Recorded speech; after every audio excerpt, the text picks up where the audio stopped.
Okay then, ladies and gentlemen, we've just had the concluding heat of the first round of Round 1 National Horseboarding Championships 2016, and we have the results here.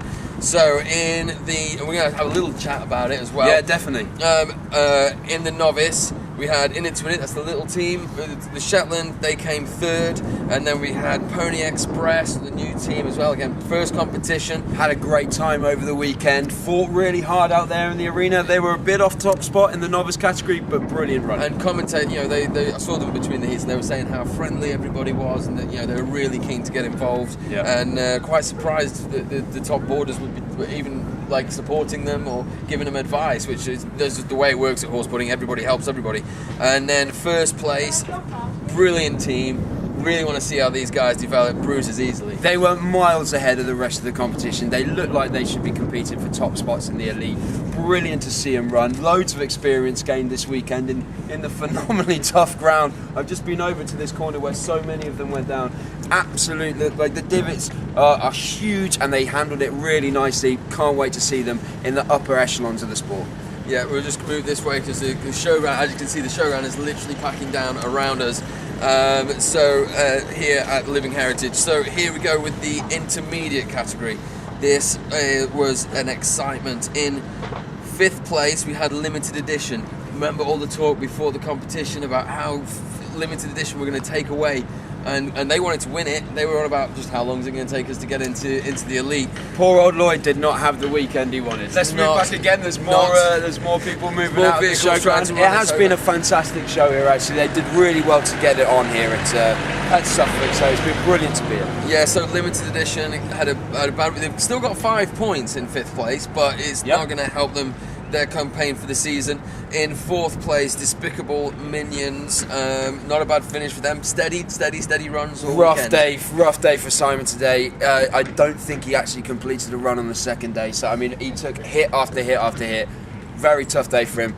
Really good to see him performing well. Yep, and then in 3rd place it is the Little Devils with 72.40 seconds. That was just a great development of that team. You could see Tom's board riding getting better on every run. The skills in the first time I've seen it, I saw it today, the first time I've actually seen his board power slide and him not fall over, so that was brilliant.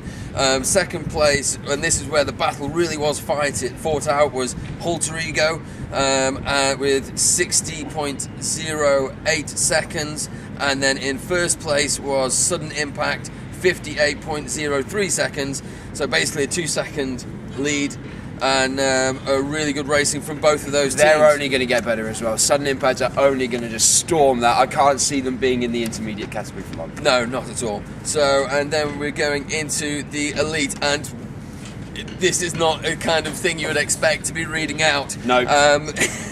Given what we've seen in the past. In 7th place, dead last, was Pocket Rocket. Again, Lloyd not finishing a race, but they're very happy that they did that. But still, 7th place. They came 5th in the season overall last year. That's a big change. 6th place is Mad Atters, who came 2nd in the overall championship last year.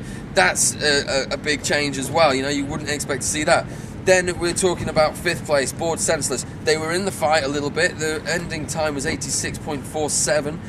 Just kind of slipped away from Bored Senseless towards the end of the day. They kind of had the opportunity to.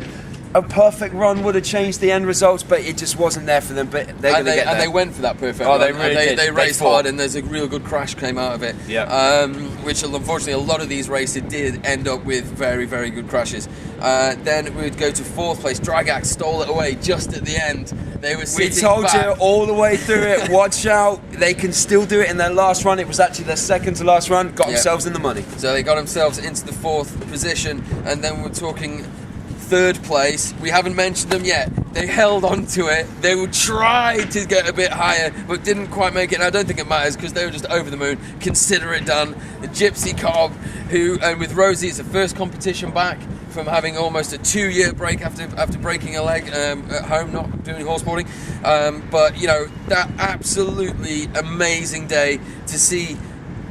this gypsy cob beating an ex-Grand National runner. It's just fantastic. It's brilliant for the sport. They're absolutely And Pocket beaming Rocket back there. It's and Board beautiful. Senseless. Just brilliant. Consider it done. Consider it done. Yeah, consider it an amazing finish and a great start. I don't think they scored more than 3 points at any one point last year, and now they've just scored 7 points in their first round. Fantastic. Absolutely brilliant. And then, of course, second place and first place, there was a fight to be had between the Dead Pigeons and UK Border Force. Unfortunately, or fortunately, it was a predictable end. Well, not a predictable end. It ended in a way that we've seen historically, with the Dead Pigeons in first place and UK Border Force behind, with only a second in it, a second and a half in it. So, ladies and gentlemen, that has been the third round one of the National Horseboarding Championships. It's been we're in Tame later on this month for the Easter weekend. Come down and see us there at the Living Heritage event. There's so much more to see and do at the event, as well as the horseboarding, but it's a great way to see the season off. Yeah, It's just been like we've started as we mean to go on. It's been exciting. I think we've seen more crashes this weekend than we've seen in the rest of last season. Hopefully it won't continue like that. We want to see these guys actually get around, and looking forward to come back and doing some more boarding. But a brilliant start to the season. Thank you very much for watching. We're at Horseboarding UK. Horseboarding UK TV's live feeds have been going out as well. Make sure you try and catch some of them. Yeah. Brilliant to have you here with us. Thank you very much. We'll see you at Tame. See you at Tame.